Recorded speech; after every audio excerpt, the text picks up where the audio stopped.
Hey guys, what's going on? This is Coach Alex, and I just got back from an awesome vacation down in Las Vegas for the Coach Summit 2014. Now, let me just tell you guys real quick before I go on with this video.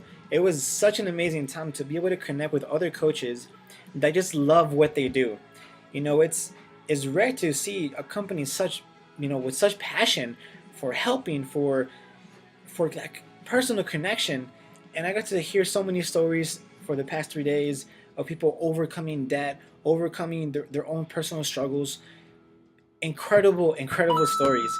Oh, and people that lost an incredible amount of weight, and they got a check for $100,000. That's just, for me, by doing your workouts, submitting your before and after photos to be able to get rewarded with that much money, it's amazing.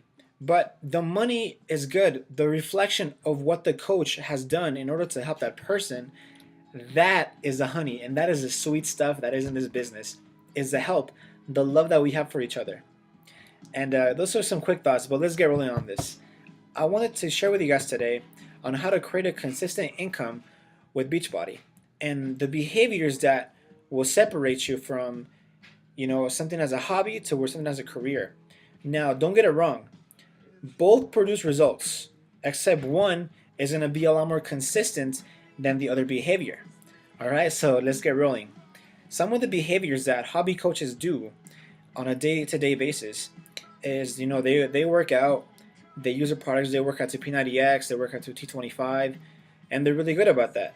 They post occasionally, just finished my workout, and they connect with their coaches, every now and then.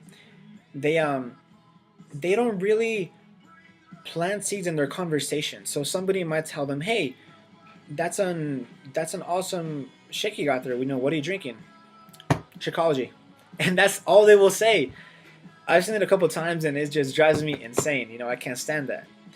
They lack, they lack making a conversation, because even though they might be socially involved from day to day, they're not really connected, and they're not treating it as seriously as it should be. Does that make sense? Are you following me here? Okay.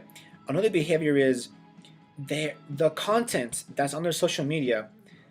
It's not really beneficial to their business. So they might say, "Oh, I'm going to go see a football game today." Okay, how is that adding value to your business? How is that adding value to your readers? It's not. They will post things that are negative. And before I go on, real quick, one thing that's really poisonous for your business is posting things that are negative. So if you're posting negative things right now, stop. It is not going to be beneficial for your business. Reach out to your friends, to your family. Do not vent on Facebook. Do not do it. It just drives me insane, and it does not add value to your business. Okay, let's keep going forward with this. Um, they they can expect, based on these behaviors, some accountability. Their coaches, they would be like, "Okay, well, my coach is posting every now and then." They you can expect a happier life from the help of this coach that does it as a hobby. And as a coach doing this as a hobby, you won't really have a consistent income. And when you get paid, you'll be like, "Oh, well, that's really cool. I got paid $60 this week. I got paid $100 this week." It is not really consistent if you don't know where you are headed. You follow me? And based on this coach, in a year, they will do this throughout. They won't really make it consistent. Their team is not going to grow at the rate they want, and this is the results that you can expect being a hobby coach. Now, real quick before we go on, are you a hobby coach? Do you post every now and then? Do you share content every now and then? Are you posting statuses that are insignificant and that do not add value? If you are, I'm not saying, you're horrible for it, but I'm saying, everything that goes on social media that you post is either positive or negative. It could either have a positive effect or a negative effect, and you are in control of that.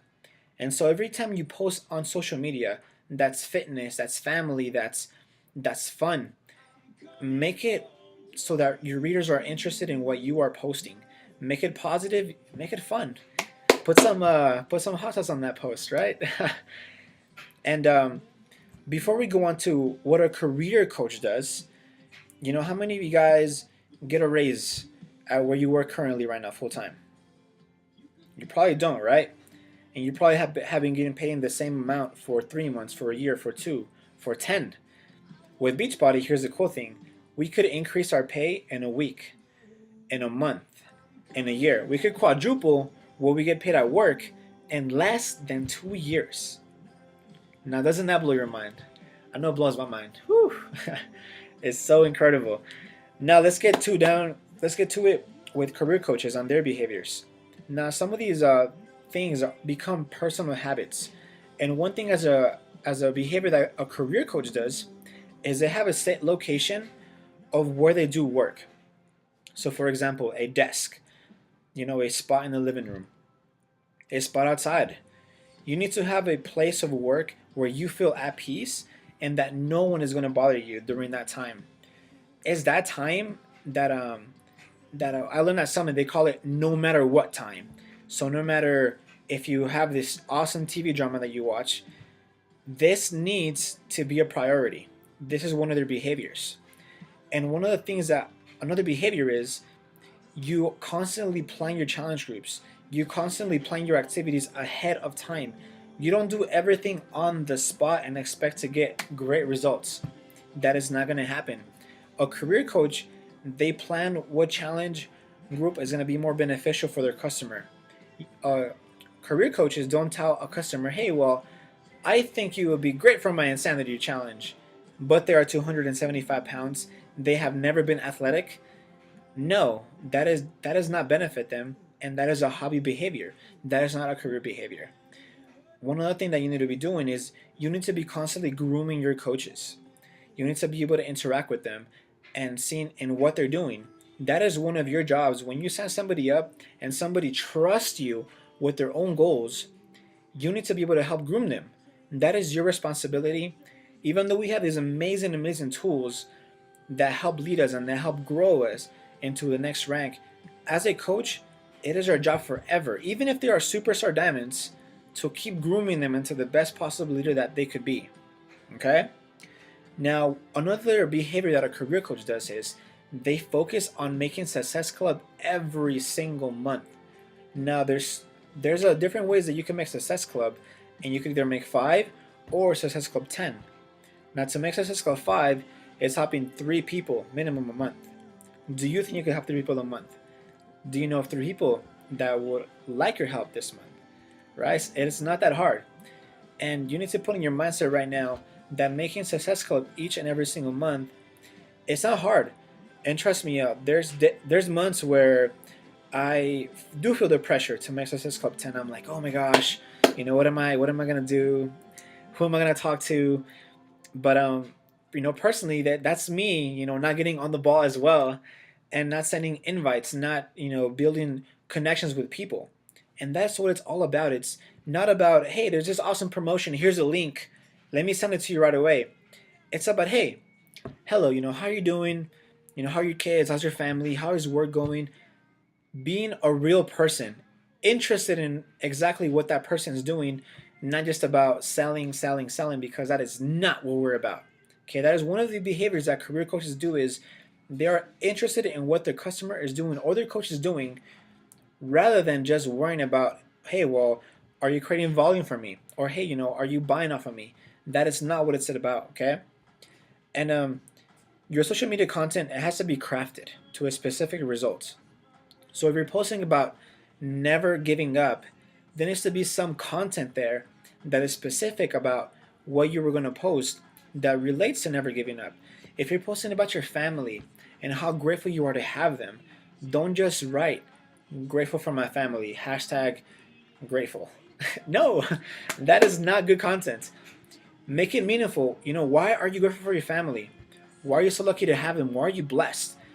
If you're struggling with an injury, don't make it so simple. Write on how you're overcoming your injury. Write about how you plan to not let it bring you down, and how you're going to keep on going with your health and fitness. That this injury is not going to hold you down. Write content on that will add value to you. And what you could expect when you follow these behaviors is a life filled with purpose.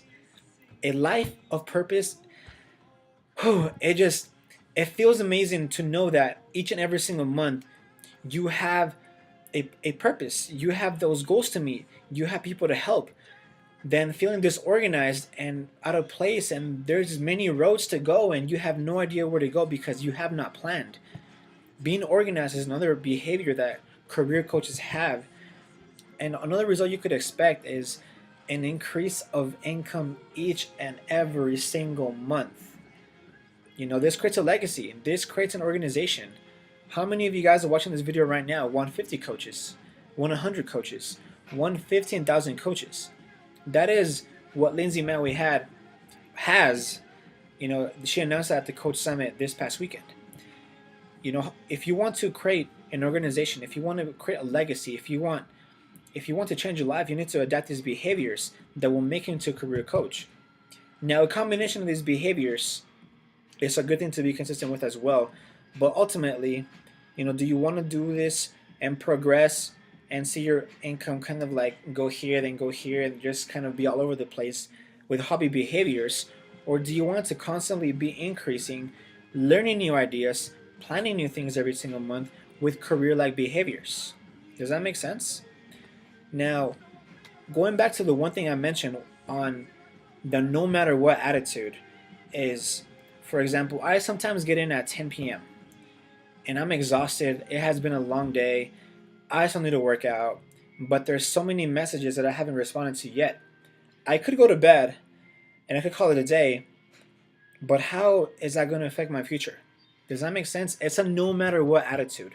Even though we'll be exhausted, life is not perfect. We will be tired. We will be cranky. There's going to be moments where we're sad, but there needs to be a no matter what attitude, because that short pain that you experience, it's temporary, but it creates a long-term pleasure. And those things that you do, drinking alcohol, watching TV dramas, that pleasure creates long-time regret, creates long-time pain. 10 years from now, you will look at your life and you think, man, why didn't I pay more attention? Why didn't I develop my business? Why didn't I? A lot of whys and coulda, shoulda, woulda. It creates long-term regret, and you don't want that. So start now. Start with these behaviors. Start having fun. Add awesome content to your social media, and get going, guys. I want to see you grow your business. I want to see you. I want to see you walk the stage at the Coach Summit. Okay, let's do it together. I'm here for you. Remember, I am only one comment away. So if you need help, just write it down below, and I'll get to you. All right, guys. Have a good rest of your day.